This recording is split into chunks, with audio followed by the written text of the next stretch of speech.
Hi, everybody. It is Kristy Denice Bock again. I am going live for the second time to share the story that I've been working on about the city I live in.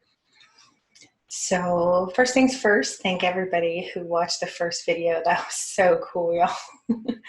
I don't think I know 100 people. I don't think I know 25. No, that's not true. I have a large family. But I wanted to just take a minute to say thank you. The story started off yesterday with waking up under quarantine. It's a fictional account. Everything in here is fiction. I made it up in my brain, I promise. So what happened in the first episode is I woke up and there was no coffee. And if you know me, that's akin to a catastrophe all in itself. Maybe not pandemic level, but it's definitely a catastrophe. So I'm making the jaunt to Middle Grounds so that I can finally get coffee. All right, here we go. I don't know how to do both, so hi everybody, and I am not quite sure how to see who's on here because I'm on Zoom. Anyway, moving on. I'm going to start with, this is scene 2 of Kristys's Kinston Coffee Quest. It's actually quite difficult to say. Mornings were meant to start with a devotional, but I had to hold on to hope that God created coffee beans, so he had to understand better than anyone the control they had over my ability to function as a living, breathing adult. Because of him, I've been able to work 3 amazing jobs to keep myself in the lap of luxurious coffee that I so richly desire. The curfew bothered me because it spoke to the severity of the pandemic, as all of the non-essential shops have been closed, including my primary objective. I slid my burgundy coupe out of my driveway. Apartment living wasn't for everyone, but as I didn't know a single neighbor's name, it didn't bother me much. Interacting with other humans remained a struggle, even though I turned 40 in June. My awkwardness wasn't endearing to the new people that met me, and often those that already knew me, they were reminded to tell me to take my meds. What did I know about curfew laws? Absolutely nothing. Would they throw me in jail during a pandemic because I sneaked out of my house to go buy coffee before the allotted curfew time? That didn't make any sense. More people meant more infections. So I felt confident in my decision that I would make it home well before the start of the podcast. It really sucks when you're late to your own event. My co-host, Raven, will either call or message me a polite question that hides her annoyance. I'm the boss, though, so she can't fire me if I'm running behind. As I turned the corner and an old abandoned school came into view, I had to re-rationalize my decision for breaking curfew in the middle of a medical crisis. Did I really need coffee so badly that I couldn't wait the 2 hours before the time restrictions were up? Who am I kidding? I turned onto Cedar and drove past Holloway Park. So far, so good. At the stop sign, I turned on some tunes. A catchy song came on and I started to sing. The day was already improving. The decision to take a quest for coffee was the right thing to do until murder became a temporary state and a lifetime prison sentence wasn't attached to it. From Cedar, I turned onto Secrest Street. The single best road in Kinston was a tiny patch of seacrest between Cedar and Caswell. Without a divot or pothole in sight to mess up the alignment of my car, the shiny black surface had nothing to mar its perfection.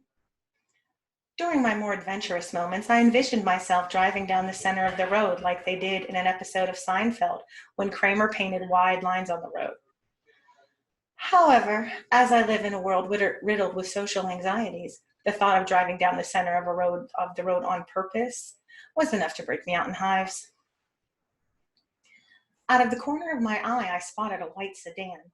My heart seized before I realized it was just an old Dodge.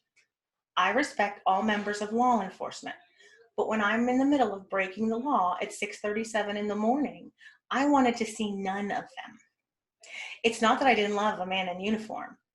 I just preferred firemen, less politics, and as an added bonus, you know that if they're crazy enough to jump into a burning building, then my level of crazy might almost be appreciated. As my brain jumped from one random item to the next, I finally made my way down Caswell, which was not the best street in Kinston. As a matter of fact, the last city council meeting I attended, one of the councilmen said he promised to get it fixed when running for election.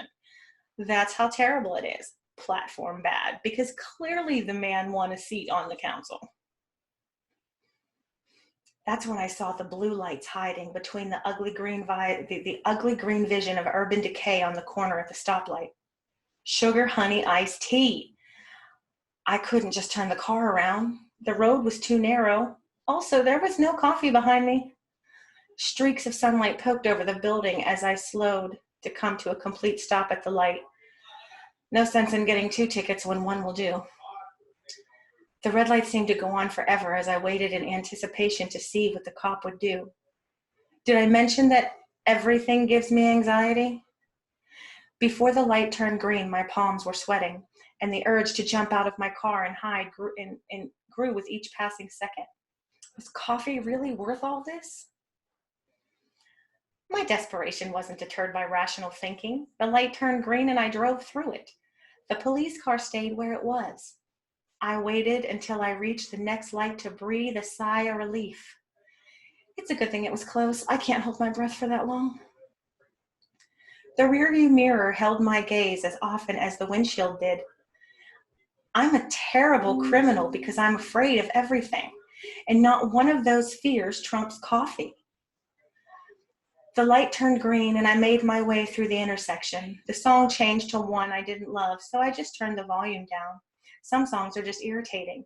The song called Firefly by Owl City ranks the top of the list of my list of songs that I turned down. That wasn't the song I heard. I'm just a walking example of ADHD. It's a straight shot down Caswell through town. There was 1 mile standing between me and my whole reason for waking up in the morning. That sounds terrible, but my kids knew how to make coffee before they were in 1st grade. The addiction's real. My heartbeat slowed by the time I'd reached the farmer's market, which I still hadn't been to in the entire year I've lived in this quirky little town. I don't know why. I love fresh fruits and vegetables and the weird little soaps that always seem to be on sale no matter what state you reside in. Oh, and the one in Kinston often has pork skins, a staple snack for a low-carb diet. The clock on the dash said 6:45, and once more I panicked. With only an hour and 15 minutes to get home before the podcast started, I had to start planning for worst-case scenarios to ensure I'd arrive on time. How long did it take me to get dressed? I made the turn onto Heritage and scouted for any local Leos. I learned that from Derek watching way too many cop shows in my presence. Not surprising during a mandatory emergency curfew, but I found a parking spot directly in front of the coffee house, Middle Grounds. I've reached my destination just in time to see a Kinston Police Department car drive past. I slid down as low as I could to prevent myself from being seen.